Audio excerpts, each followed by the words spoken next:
Radio Sucesos 101.7 FM presenta su noticiero Sucesos con Milton Pérez y Verónica Larrea. Un periodismo libre para una democracia plena. Los hechos y las opiniones de los sucesos que marcan nuestro tiempo.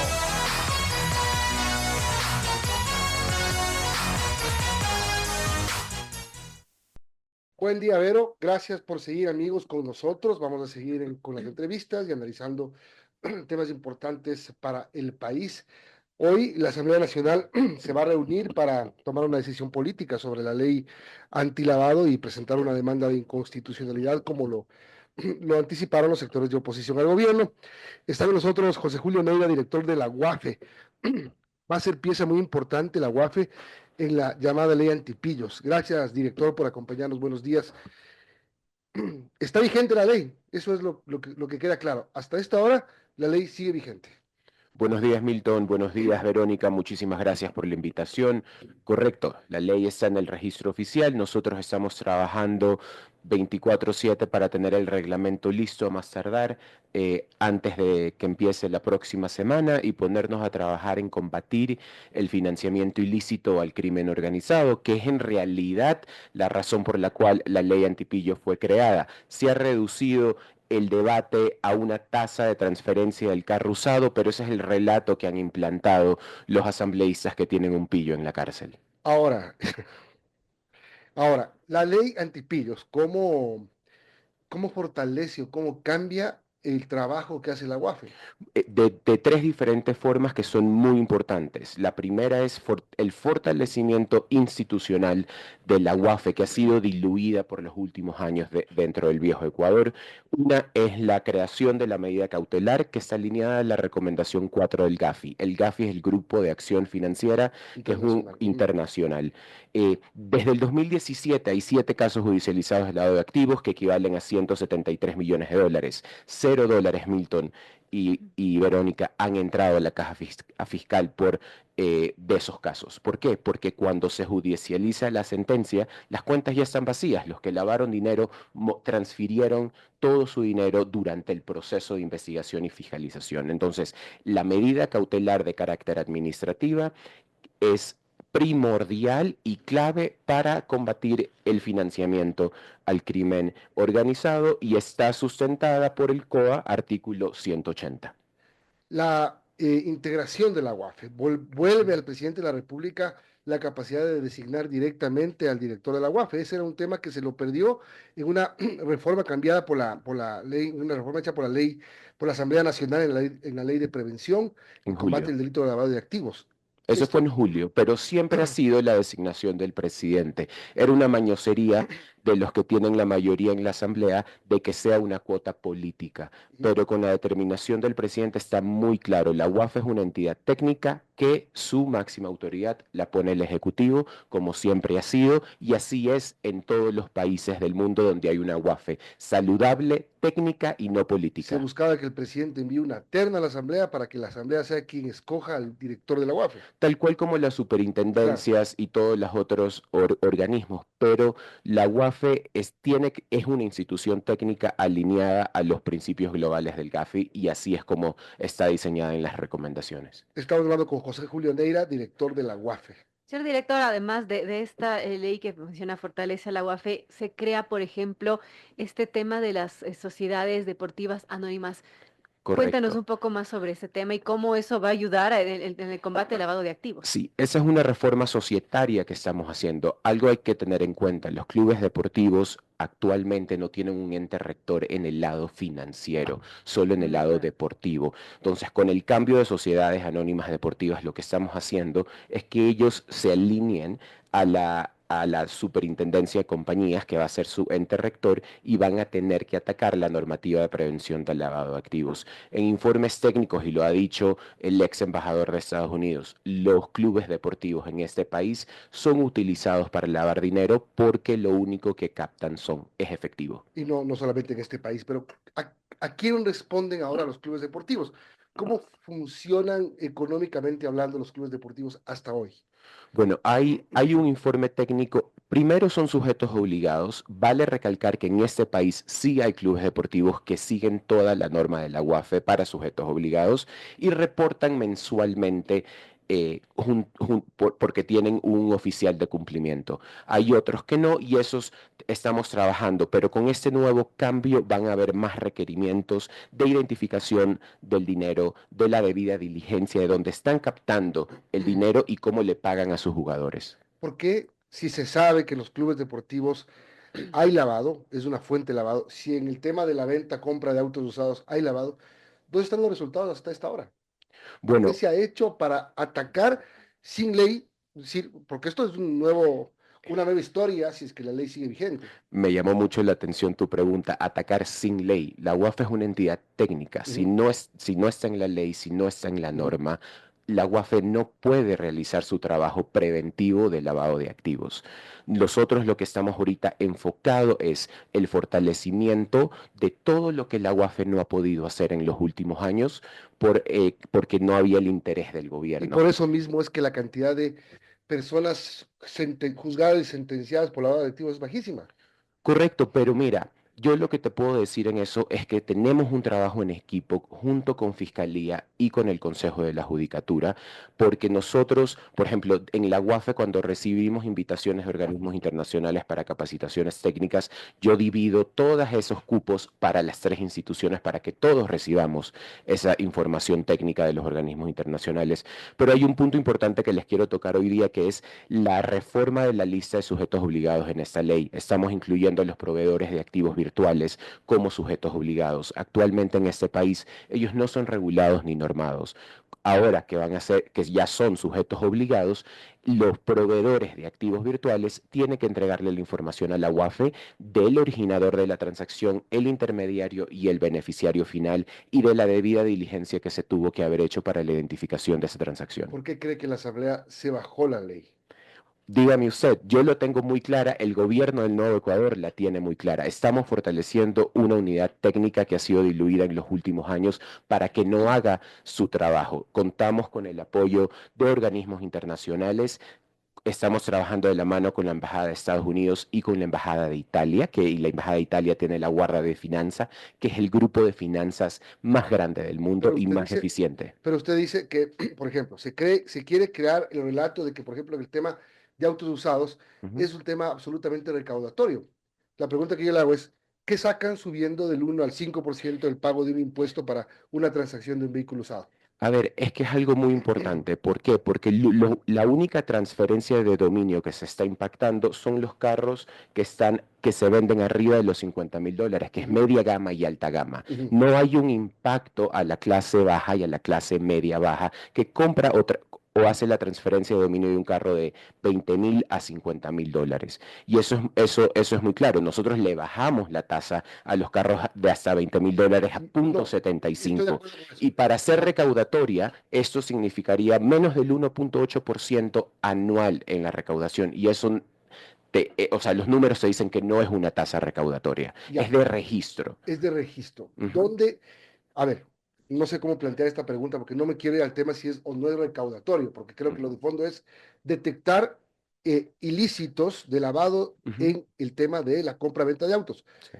Usted Y dice los un tema de principios de registro. contabilidad, Ok, los eso, a eso voy. principios de contabilidad de identificación del originario de la transacción, del intermediario y del beneficiario final. Ahí voy a lo que Que decía. eso es lo que más falta en este país. Si tú compras en efectivo, es muy difícil saber a quién termina ese producto. Entonces, con el registro de esa transferencia de dominio en la base de datos del SRI, junto con el cruce de la información con las compañías de tránsito, se puede hacer ese cruce para ver Ujú. dónde termina ese automóvil. Y si vemos en los últimos allanamientos e incautaciones de carros de alta gama, se ve que fueron comprados en efectivo y no existe un registro contable de esas transacciones. Por eso nos impulsa a poner esto en la ley de lavado de activos. Son las 8:34, estamos hablando con José Julio Neira, director de la Unidad de Análisis Financiero y Económico UAFE. Señor director, sobre este mismo tema usted habla que el tercer riesgo de lavado de activos identificado es justamente esta transferencia de dominio en autos usados. ¿Cómo funciona esto y por qué podría mencionarse como un riesgo de lavado de activos? ¿Cómo está dándose esta práctica? La práctica actualmente se da en los carros de alta gama, que son los que estamos ahorita enfocados. Se ha visto que el mismo carro puede ser transferido 2 o 3 veces al año, no necesariamente se tiene que registrar la transferencia con un notario, no hemos visto evidencia de ese caso. Y lo más importante aquí es que no hay un impacto a la clase baja y a la clase media, porque le hemos bajado. Antes de esta ley era 1%, ahorita va a ser el 0.75%. Entonces, estamos ahorita muy enfocados en limitar el financiamiento del crimen organizado. Lo de los activos virtuales, eso es algo primordial que en realidad nunca me han hecho preguntas de eso y yo lo posiciono en cada entrevista porque en este país lo que más se transacciona sin ningún registro es la criptomoneda. Hay 7.000 millones de dólares transaccionados de julio del 2022 a julio del 2023, pero a la gente le interesa más la transferencia de dominio de un carro usado. Esta ley agrega un control a la UAFE para las empresas que están dedicadas a actividades financieras, tecnológicas, que no estén expresamente identificadas en la norma que la regula. ¿A eso se refiere usted? Son los proveedores de activos virtuales para hacerlo más simple. Y eso es lo que vamos a regular. ¿Son Obviamente, cuáles? los que te ofrecen el servicio de transaccionar en billeteras Ya, electrónicas y ok. los criptoactivos. ¿Bancos? Eh, Hay que ver los productos secundarios que los bancos tienen, eso lo estamos definiendo ahorita en el reglamento. Bueno, Ujú. háblenos ahora de la realidad del lavado en el Ecuador. Este año ha sido, como el presidente el 9 de enero lo declaró, un conflicto armado interno generado por grupos que fueron declarados terroristas y que obviamente se financian con actividades ilícitas. Esas actividades ilícitas, ese dinero irregular es lavado en diferentes actividades. Cuéntenos usted cómo ha sido este año en el tema del lavado del Ecuador, porque muchos dicen Ecuador es una lavandería, se mueven 40, 50 millones de dólares solamente de lavado. Totalmente de acuerdo, y eso es algo que trabajamos todos los días, pero para poder ser más eficientes y efectivos en la lucha contra el lavado de activos, había que depurar la institución. Nosotros heredamos una institución donde había una red de extorsionadores Dentro de la adentro UAFE. de la institución. Un ex empleado de la UAFE está preso por evidencia de esto. Entonces, vamos actualmente 26 personas removidas de la institución Ajá. de los sectores que hacían análisis de operaciones y estratégicos. Entonces, primordial que estamos transformando la UAFE de 2 ejes: la depuración institucional para asegurarnos de que sea una institución técnica y que no esté contaminada de delincuentes, y 2, es de fortalecimiento técnico, que estamos recibiendo capacitaciones de la Embajada de Estados Unidos, de la Oficina del Tesoro de Estados Unidos, de la Embajada de Italia, y ahorita estamos obteniendo el apoyo de la Embajada de Holanda. Oye, el tema es, Ujú. la mayor cantidad de lavado en el Ecuador, ¿dónde se está produciendo? Por ejemplo, la actividad de minería ilegal es una Sí, vertiente muy importante de correcto. de Y la lavar. venta ilícita de oro, que Sí. ya le iba a Ah, preguntar sobre Sí, ese tema. eso es muy exactamente. importante y por eso la UAF es parte del CONIM. ¿Qué es el CONIM? El Ujú. Comité Nacional de Integridad para la Minería. Y ese comité trabaja con muchos ministerios, la UAF es parte, yo lidero el CONIM como secretario de Integridad Pública, y tenemos acciones que van diseñadas a la identificación de dónde se está depositando el efectivo proveniente de la minería ilegal, qué bancos, qué sucursales, en qué provincias y en qué cantones. Eso obviamente no te puedo dar un detalle específico cuál es el banco porque es reservada, pero el presidente muy determinante creó el CONIM porque ve la necesidad de que haya un frente unido para combatir todo lo que es la minería ilegal, que en lo económico y también en el eje seguridad. El CONIM trata estos 2 ejes primordiales. Sobre este tema hay una investigación que de hecho estamos conversando en la mañana con Juan Carlos Calderón, director de la revista Plan B. Es una investigación regional que participó Plan B, se llama Dorada Opacidad, Mecanismos sobre el tráfico de oro latinoamericano. Ujú. Y en esta publicación se describe cómo miles de toneladas de oro Correcto. son extraídas en Sudamérica, entre esto del país está Ecuador, y Sí, se maquillan como legítimas a través de diversos mecanismos oscuros de producción, de comercialización para ser exportadas a grandes refinerías del mundo.